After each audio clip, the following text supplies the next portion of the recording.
beras yang sudah kita cuci, kemudian kita rendam sebentar. Karena jenis beras di Arab Saudi itu berbeda dengan jenis beras di tempat kita. Kalau di Arab Saudi kalau tidak direndam nasinya agak keras gitu ya. Ini ada labu kuning yang kita potong segi 4, ada kentang yang dipotong bundar-bundar, ada juga terung. Kalau Bunda Soleha punya sayur-sayuran yang lain bisa ditambahkan, tapi karena kebetulan di tempat saya hari ini cuman ada yang ini aja, jadi saya pakai apa yang ada ya.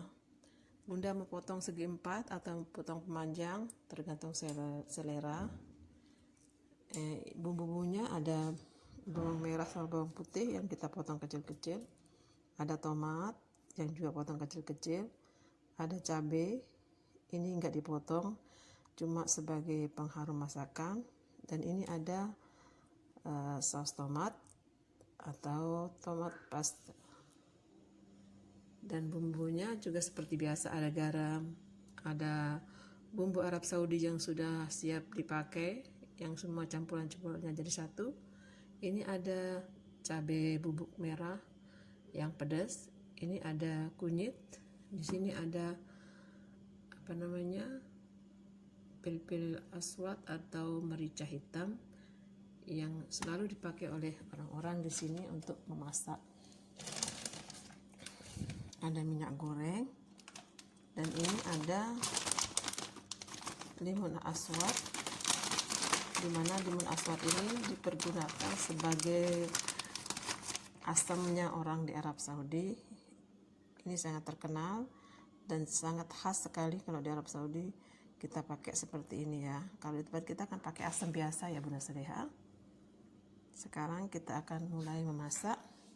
Saya pakai panci biasa karena saya nggak pakai panci yang ada tangkainya gitu, karena nanti kalau nasinya sama sayurnya sudah matang kita akan mau balik gitu kan, seperti namanya nasi magluba. Jadi kalau ada tangkai susah untuk dibalik, jadi kita pakai yang biasa tanpa tangkai, nanti tinggal dibalik aja ya.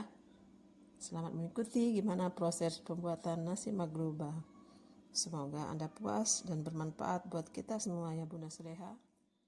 Tadi saya lupa ngasih tahu kalau nasi maglubanya hari ini kita campur sama daging. Ini ada daging yang sudah saya rebus dahulu,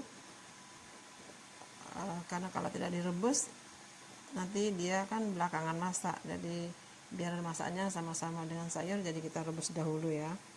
Dagingnya nggak banyak, sekedar untuk penyedap rasa buat sayur-sayuran itu ya. Bunda Soleha juga bisa pakai udang, bisa pakai ayam, tergantung selera. Ini dagingnya ada beberapa biji saja. Tumis bawangnya dulu. Dan kita masukkan tomatnya sama cabai merahnya.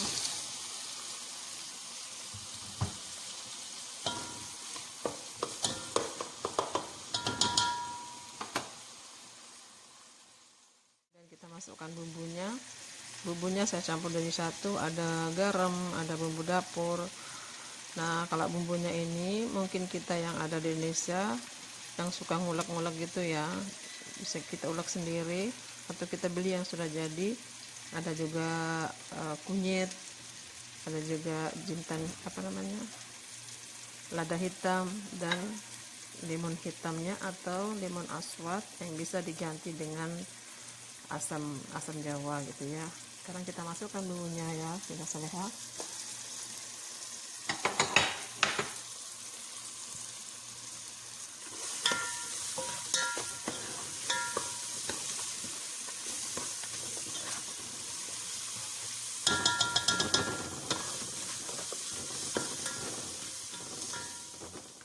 Sayur-sayurnya kita masukkan kentangnya dulu ya, karena kalau terung biar belakangan, karena biasanya terung kan cepat masak, jadi kalau kita masukkan lebih awal nanti hancur.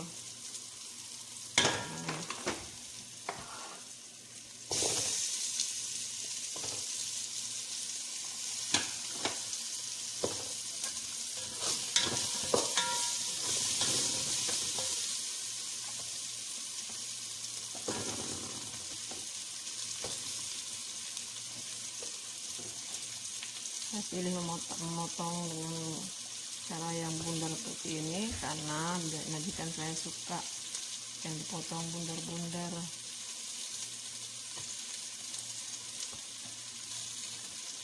Bunda Saleha bisa motong sesuai dengan selera, mau memanjang, mau segi empat gitu ya. Begini ya. Sekarang kita kasih air sedikit.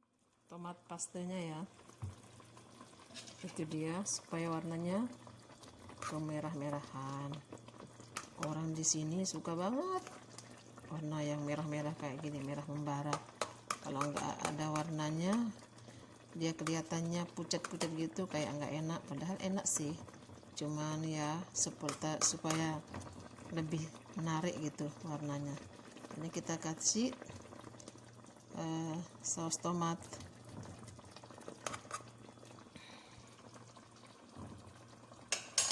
Sekarang kita tunggu sayurnya masak, nanti di atas kita tuang nasinya ya. Kita masukkan terungnya ya, terungnya terakhir. Ini saya sudah goreng sedikit tadi supaya jangan hancur, karena kalau digoreng terlebih dahulu rasanya juga agak lebih enak gitu ya. Tergantung selera kita, misalnya bunda mau langsung naruh juga nggak apa-apa, mau digoreng dulu juga nggak apa-apa. Tapi kadang-kadang orang yang kolesterol tinggi kan nggak suka yang digoreng-goreng. Ini cuma digoreng layu-layu sedikit gitu, nggak sampai matang. Karena kalau terong digoreng dahulu seperti ini, dia nanti kalau sudah dimasak sama sayur yang lain nggak hancur. Tapi kalau nggak digoreng, dia terjadi lembek gitu, hancur berantakan. Sebelum makan siang, biasanya majikan itu ngopi dulu ya, Bunda Saleha. Ini cara menyiapkan hidangan kopi buat majikan. Ada air cuci tangan yang biasanya dipakai untuk cuci kurma. Ini cangkir kopinya karena mereka berdua. Ini untuk naruh kurma. Di sini kalau minum kopi sama kurma. Karena lagi musim kurma, jadi kita kasih kurma yang sama tangkai-tangkainya ini biar agak spesial gitu ya. Sekarang kita buat kopinya.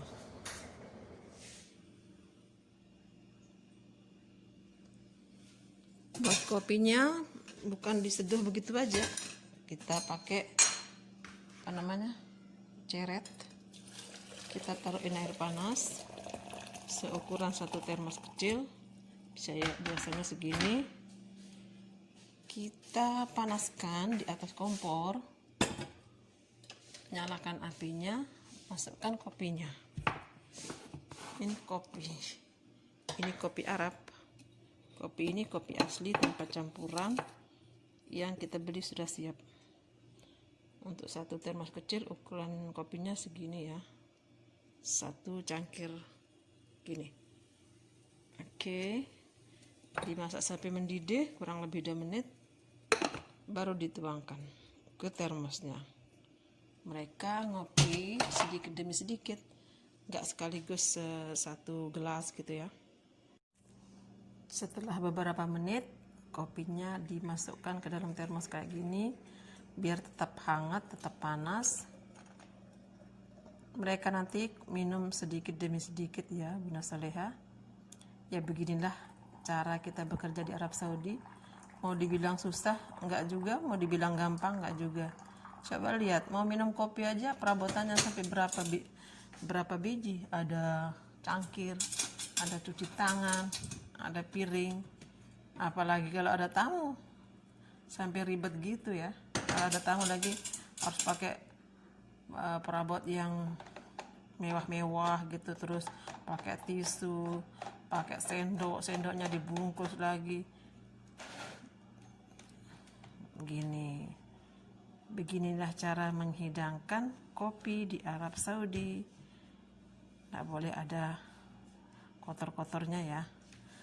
Senantiasa higienis, bersih, rapi, tepat pada waktunya. Sekarang waktunya kita antar ke mejanya majikan. Majikan biasa lagi duduk-duduk gitu ya. Alhamdulillah. Sekarang Bunda Saleha kita akan masak nasi putihnya. Nasi putihnya kita masak pakai panci yang berbeda.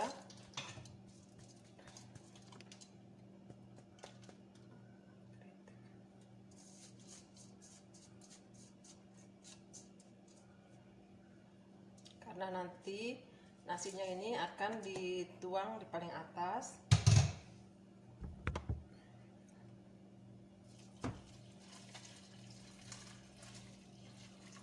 Ini proses cara pembuatan nasi di Arab Saudi. Direndam dulu, dia dimasak dengan air yang sudah mendidih. Karena beras ini biasanya datang dari India ya, jadi berasnya itu berbeda, lurus-lurus.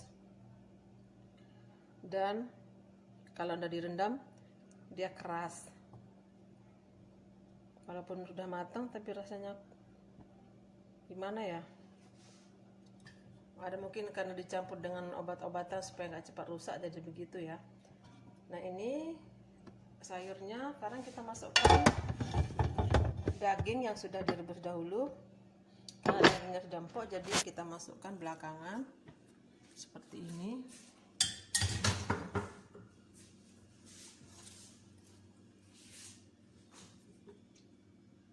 Karena di sayurnya itu ada kuahnya, jadi kuahnya saya nggak taruh semua, taruh dagingnya aja di atasnya. Tadi saya taruh sedikit kuah daging ini, saya takut terlalu banyak airnya, jadi sekarang ada sisa kuah saya nggak masukkan. Nanti kita lihat kalau kuahnya habis dan sayurnya belum masak, bisa kita masukkan lagi ya. Kalau soal daging, Bunda Soleha bisa kasih yang banyak atau mau kasih yang sedikit, itu tergantung selera kita semua. Karena di sini ya, dari kemarin itu makan daging, jadi kayaknya majikan itu sudah agak jenuh ya. Jadi saya taruh daging sedikit aja, beberapa biji aja ya. Nanti di atas sayurnya ini kita tuang nasi putih yang sudah masak. Setelah itu cara menghidangkan di piring, pancinya ini kita balik. Nanti kita saksikan ya kelanjutannya. Ini dia beras-berasnya, dia lurus-lurus, panjang-panjang kayak di pabrik gitu ya. Apa namanya? Bentuknya, panjangnya hampir rata semua.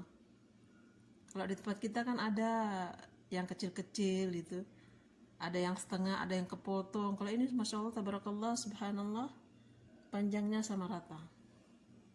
Biasanya datang dari India.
alladzi anzala al-furqan, wassalatu wassalamu ala sayyidil anam wa ala alihi wa sahbihi wa baraka wa sallam.